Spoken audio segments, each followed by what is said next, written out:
তুমি কি জানো তোমার শাড়ি বা পাঞ্জাবির চকচকে রেশম সুতোটা আসলে এসেছে এক ছোট্ট গুটি পোকার দেহ থেকে? হ্যাঁ, এটা কোনো গল্প নয়, এটাই সত্যি। এই গুটি পোকার মধ্যেই লুকিয়ে আছে রেশমের 1000 বছরের রহস্য। প্রাচীন চীনে আজ থেকে প্রায় 4000 বছর আগে একদিন এক রানী, নাম তার শিলিংচি, রাজবাগানে বসে চা খাচ্ছিলেন। হঠাৎ এক গাছের ডাল থেকে একটি ছোট্ট সাদা গুটি পড়ে গেল তার কাপের মধ্যে। গরম জলে গুটিটা গলে গেল আর সেখান থেকে বেরিয়ে এলো এক লম্বা চকচকে সোনালি সুতো। রানী অবাক। সেই থেকেই শুরু হলো রেশমের গল্প। এক এমন গোপন রহস্য যা বহু বছর ধরে চীন লুকিয়ে রেখেছিল পৃথিবীর চোখ থেকে। এই গুটি পোকার নামই হচ্ছে সিল্কওয়ার্ম, বাংলায় বলা হয় রেশম পোকা। ওরা শুধু তুঁত গাছের পাতা খায়, দিনে প্রায় 4000টা পাতা পর্যন্ত খেতে পারে। তারপর নিজের মুখ দিয়ে এক ধরনের রস ছাড়ে, যা বাতাসে শুকিয়ে সূক্ষ্ম এক সুতোয় পরিণত হয়।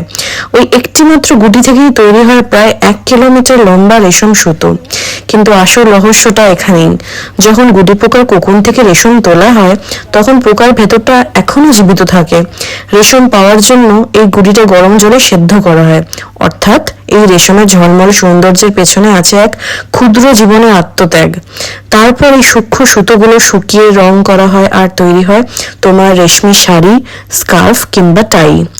আজও মুর্শিদাবাদ, বিহারের ভাগলপুরে আর কর্ণাটকের মাইসোরের এই রেশমের জাদু বেঁচে আছে, যেখানে প্রতিটি সুতোয় লুকিয়ে আছে এক জীবনের গল্প, এক ত্যাগের রহস্য আর এক শিল্পীর স্বপ্ন। তাই পরের বার যখন তুমি রেশমের পোশাক পরবে, একবার মনে রেখো তোমার শরীরে আসলে জড়িয়ে আছে এক গুটি পোকার শেষ নিঃশ্বাসের স্পর্শ। এই যে ভিডিওটা দেখছেন সেটা তোলা হয়েছে কাকড়াঝড়ে। Thank you.